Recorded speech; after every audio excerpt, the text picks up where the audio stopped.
It's still exploding? What the fuck?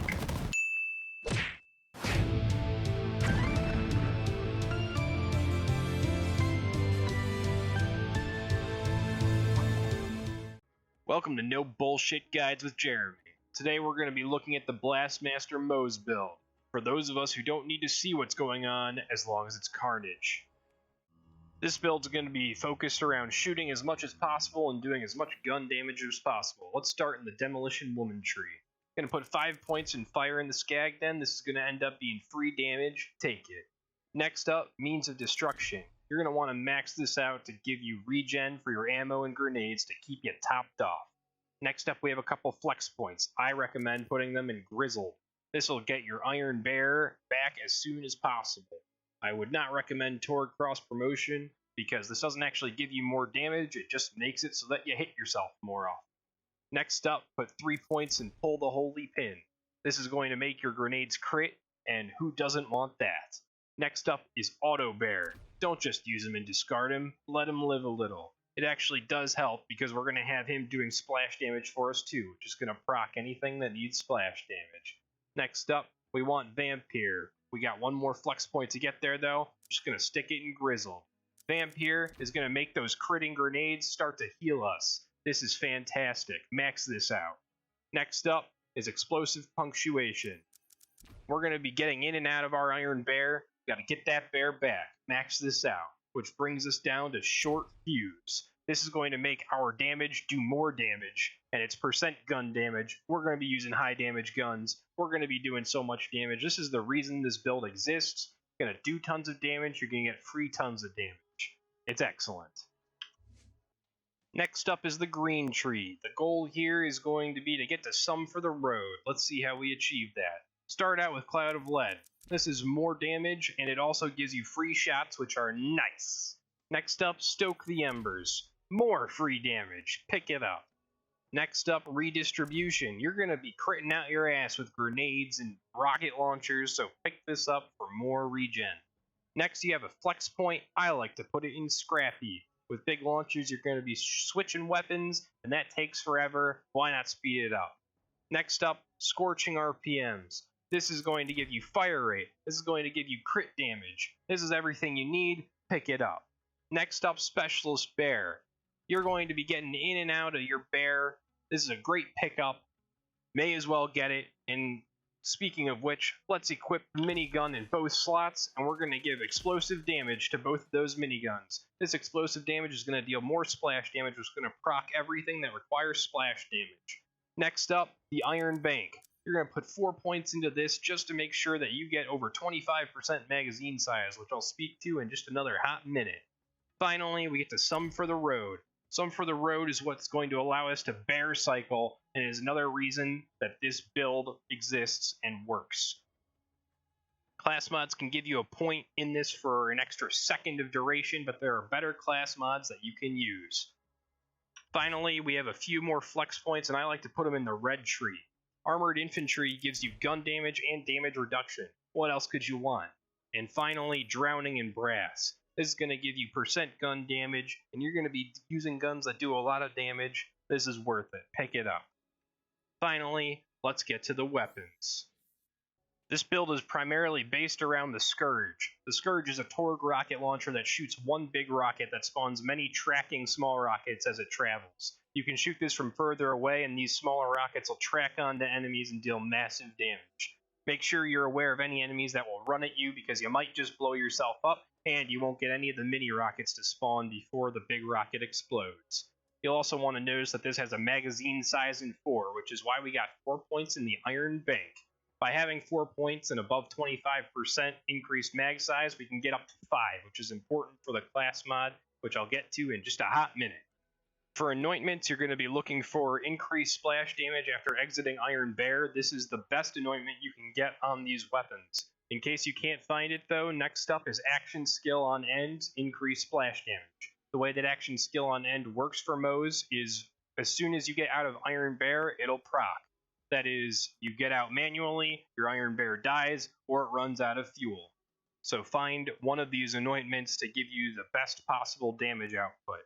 Another thing to note is that this is a elemental variant of the Scourge. Certain enemies, you're going to want different types of elemental damage. Grave Ward is a prime example of an enemy where fire damage is good.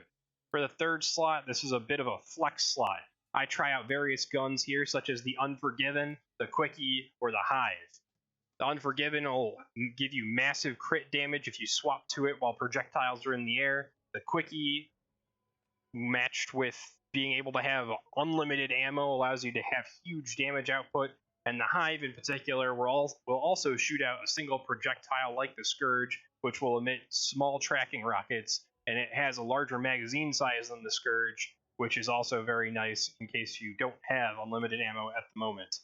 Fourth slot, this is the slot you're going to use for the weapon to give you a second wind.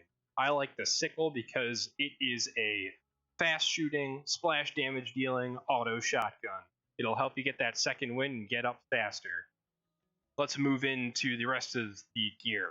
For the shield, I like to take the Transformer because the Transformer is an awesome shield. It gives you 100% shock resistance and a chance to absorb bullets to give you more ammo, and if you can find an anointed version, that's just icing on the cake. Next up is the Blastmaster class mod. This is the reason that we wanted to get 5 ammo in our magazine, and I'll speak to that in just a moment. This gives points in Vampire and Pull the Holy Pin, which is great because you're going to be healing more from your grenades that have a better chance of critting. The longer Moze goes without reloading, the more splash damage he deals up to 100%. The way that this works is it's completely time-based. So you don't need to worry about how often you're firing. You could just stand still for 60 seconds to get this up to a max of 100% extra splash damage. It is lost as soon as your magazine hits 0. If your magazine hits 0, you lose this bonus, which is why with the Scourge, we wanted to have a magazine size of 5. It makes it so that even if you don't have unlimited ammo, you can fire this once and then have your splash damage and other regen sources allow you to get back up to 5 while you're waiting for your Iron Bear cooldown. If you can get this with splash damage or heavy weapon damage on it, that is awesome, but it is not required. For the grenade, we're going to be looking for something that deals as many explosions as possible to proc any splash damage procs and any health regen stuff that we can get from Vampire. The Cloning Maddening Tracker is the best in slot to do these things because it splits into 2, each of which spawns 3, and each of those can detonate up to 3 times, and every single one of those detonations counts as a proc for both healing and for anything else that uses splash damage. The icing on the cake here is that it homes into the closest target, so you can just spam these suckers and they will hit something. Finally, the Pearl of Ineffable Knowledge. This seems to be the artifact that everyone is using these days, and for good reason. It gives you an increase of 90% damage when it's fully stacked, which is very easy to do on this build because you're going to be shooting rockets. Those rockets are going to be spawning rockets. It's going to be very easy to deal damage 15 times. If you can get fire rate on this, that helps you spam more, which is great. And I also have max health, which is very nice as well. That's the build. Time to go see it in the wild. The way this build works is you start by entering Iron Bear, and then you leave Iron Bear. This is going to activate your anointments, give you some sweet cooldown reduction on your action skill, and give you 5 seconds of hell that you can unleash on your enemies. And of course, tons of damage. Keep in mind to only shoot your launchers when you have 5 ammo in them. Otherwise, you're going to lose the Blastmaster bonus. Keep throwing those grenades to help the regen happen. Against some enemies, you'll have to use different types of Scourges if you've got them. Captain Trunk does not care about fire, so we're just going to use the normal Scourge. Shoot just a little bit above his head so that any passing rockets will still spawn little micro rockets, and he melts in moments. We can even do the same thing to his brother, General Trant. Again, manage the ammo in your launcher, chuck grenades to help regen, chuck grenades to give you health, and shoot just above big enemies' heads to make sure the maximum number of micro rockets hits them. Don't even worry if you're having trouble farming a Scourge, try a Quickie. This sucker will stack damage based on how many little tiny rockets hit an enemy and get stuck to them. So again, make sure you don't drain it like I just did, and enemies just melt. If you like this and want to see more no bullshit guides, please like, share, and subscribe. Look at that damage.